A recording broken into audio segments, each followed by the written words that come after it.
नमस्कार दोस्तों, मैं हूं अमित और स्वागत करता हूं आपके अपने चैनल अमित जीएस सेंटर में। दोस्तों, आज की इस वीडियो में हम लोग पढ़ने वाले हैं एनएमडीसी वर्कमैन के लिए जीके के टॉप 10 मोस्ट इम्पोर्टेंट क्वेश्चंस को।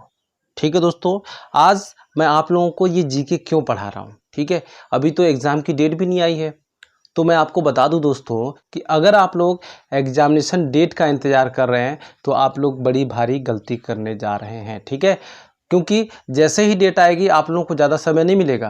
आप लोग तैयारी करते रहिए, अपनी प्रिपरेशन को बिल्कुल कंप्लीट रखिए। ठीक है, क्योंकि उस समय आपको ज़्यादा टाइम नहीं मिलेगा। अगर आपने पहले से तैयारी कर रखा है तो आपको उस समय केवल मॉक टेस्ट करने होंगे।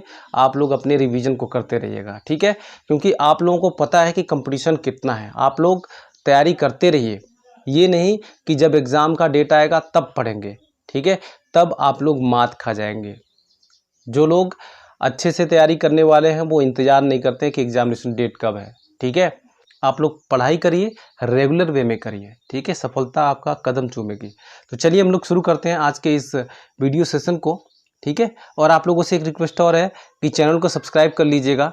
ठीक है, और अगर वीडियो पसंद आए तो वीडियो को लाइक कर दीजिएगा और दोस्तों में शेयर भी कर दीजिएगा। तो आज का पहला प्रश्न देखते हैं हम लोग। विश्व स्तर पर प्रत्येक वर्ष मानव विकास रिपोर्ट किसके द्वारा प्रकाशित की जाती है। ठीक है, ऑप्शंस है WTO, विश्व बैंक, UNDP और IMF। तो इसका जो राइट आंसर है दोस्तों ये है UNDP के द्वारा। ठीक है, UNDP के द्वारा विश्व स्तर पर प्रत्येक वर्ष मानव विकास रिपोर्ट प्रकाशित की जाती है। अच्छा, इससे पता क्या चलता है? ठीक है, तो इस सूचकांक से ही हमें पता चलता है कि कोई देश विकसित है या विकासशील है अथवा अविकसित है। ठीक है, इन सब चीज़ों का कैसे पता चलता है? हमको इसी से ही पता चलता है। ठीक है, तो चलिए अगला प्रश्न देखते हैं हम लोग। अगला प्रश्न है, निम्न में से किस दर्शन को नास्तिक दर्शन के रूप में जाना जाता है? ठीक है, ऑप्शन है सांख्य दर्शन, योग दर्शन, बौद्ध दर्शन, विशेषिक दर्शन। ठीक है, तो यहाँ पर जो करेक्ट आंसर है वो है बौद्ध दर्शन। ठीक है, अब हम लोग डिसाइड कैसे करते हैं कि नास्तिक दर्शन है या आस्तिक दर्शन है? कोई सा भी दर्शन अगर हम उठा के देखें तो हम कैसे डिसाइड करेंगे कि ये नास्तिक है, ये आस्तिक है? ठीक है, तो इसको हम डिसाइड करने के लिए क्या करते हैं, जो दर्शन क्या करता है, वेदों को प्रमाणिक मानता है। ठीक है, वेदों को प्रमाणिक मानता है, उनको हम बोलते हैं आस्तिक। ठीक है, दूसरे शब्दों में जो दर्शन जो है वो वेदों को प्रमाणिक मानता है, ठीक है, उनको हम आस्तिक बोलते हैं। और जो वेदों को प्रमाणिक नहीं मानता है उसको हम नास्तिक दर्शन कहते हैं। ठीक है, ऐसा दर्शन जो वेदों को मानता है वो आस्तिक हुआ और ऐसा दर्शन जो वेदों को नहीं मानता है वो नास्तिक हुआ। ठीक है, अब समझ में आया? तो चलिए अगला प्रश्न देखते हैं। किस मुगल बादशाह को जिंदा पीर कहा जाता था?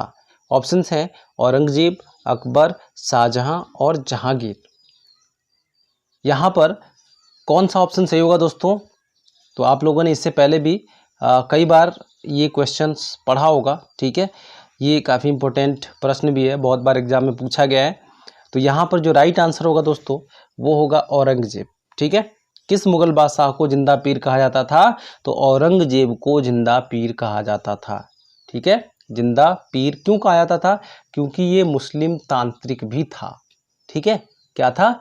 मुस्लिम तांत्रिक था। चलिए अगला प्रश्न देखते हैं। रामकृष्ण मिशन की स्थापना किसके द्वारा की गई थी? तो दोस्तों यहाँ पर ऑप्शंस देखिए, राजा राम मोहन राय, केशव चंद्र विवेकानंद, स्वामी दयानंद सरस्वती। ठीक है, तो यहाँ पर जो राइट आंसर बनेगा वो बनेगा दोस्तों स्वामी विवेकानंद। ठीक है, अच्छा, अगर हम बात करें कि रामकृष्ण जो थे, रामकृष्ण परमहंस थे, इनके गुरु थे। ठीक है, और विवेकानंद जी ने रामकृष्ण मिशन की स्थापना की थी उनके याद में। ठीक है, उन अपने गुरु के याद में या स्मृति में इस रामकृष्ण मिशन की स्थापना की थी।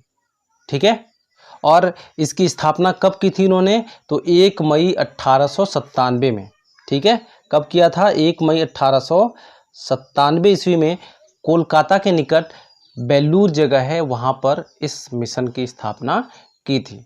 ठीक है, चलिए अगला प्रश्न देखते हैं।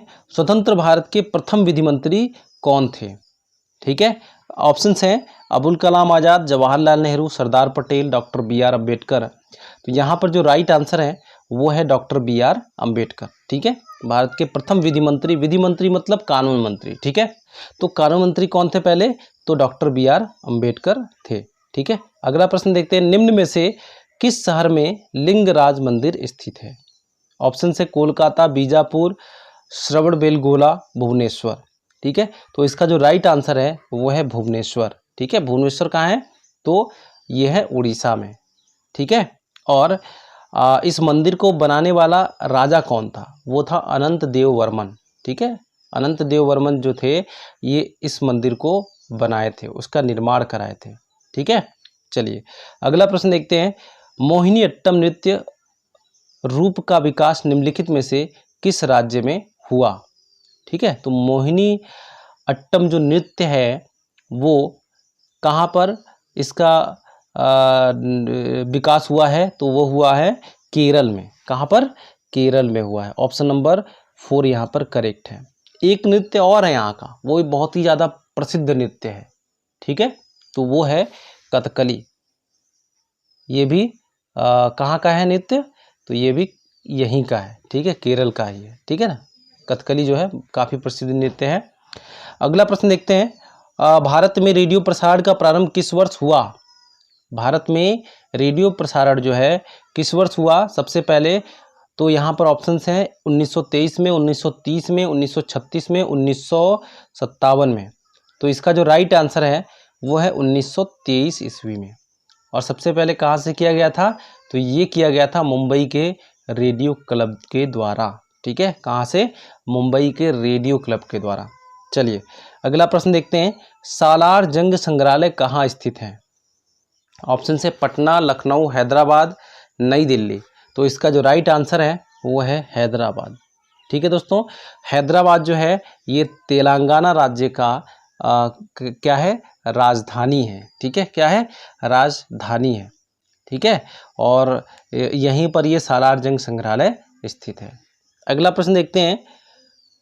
ये भी काफ़ी इंपॉर्टेंट है, खेल से संबंधित है और बहुत ही ज़्यादा एग्जाम में पूछा गया है। ठीक है, और इसमें अधिकतर बच्चे जो हैं वो क्या करते हैं? गलत आंसर करके चले आते हैं, तुक्का ही लगाना पड़ जाता है। इसलिए खो खो में एक टीम में कितने खिलाड़ी होते हैं? ठीक है, याद रखना आप लोग। तो यहाँ पर जो ऑप्शंस हैं देखिए 11 है, 17 है, 12 है और 9 है। ठीक है, तो यहाँ पर जो राइट आंसर है 9 है। ठीक है, ऑप्शन नंबर 4 जो है वो करेक्ट है। 9 खिलाड़ी एक टीम में होते हैं। किसमें? खो खो में। ठीक है ना, खो खो के प्रत्येक टीम में 9 खिलाड़ी होते हैं। ठीक है दोस्तों, एक प्रश्न और है जो काफ़ी इंपॉर्टेंट है। वाटर पोलो में एक पक्ष में कितने खिलाड़ी होते हैं? ठीक है, तो चलिए अच्छा इसको मैं आप लोगों के लिए इस प्रश्न को रखता हूँ। आप लोग मुझे कमेंट करके बताइएगा। ठीक है, और इसको मैं पोल में भी डाल दूंगा। पोल में आप लोग इसका आंसर बताइएगा। फिलहाल तो यहाँ पे आप बताइएगा, कमेंट करके मुझे ज़रूर बताइएगा कि पोलो जो वाटर पोलो होता है इसमें कितने खिलाड़ी होते हैं एक टीम में। ठीक है, तो इसी के साथ ही आज की इस वीडियो में हम लोग विराम लेते हैं। ठीक है, और इसी उम्मीद के साथ में कि आप लोग सेफ रहें, स्वस्थ रहें। ठीक है, मिलते हैं अगले वीडियो में, तब तक के लिए बाय बाय, टेक केयर।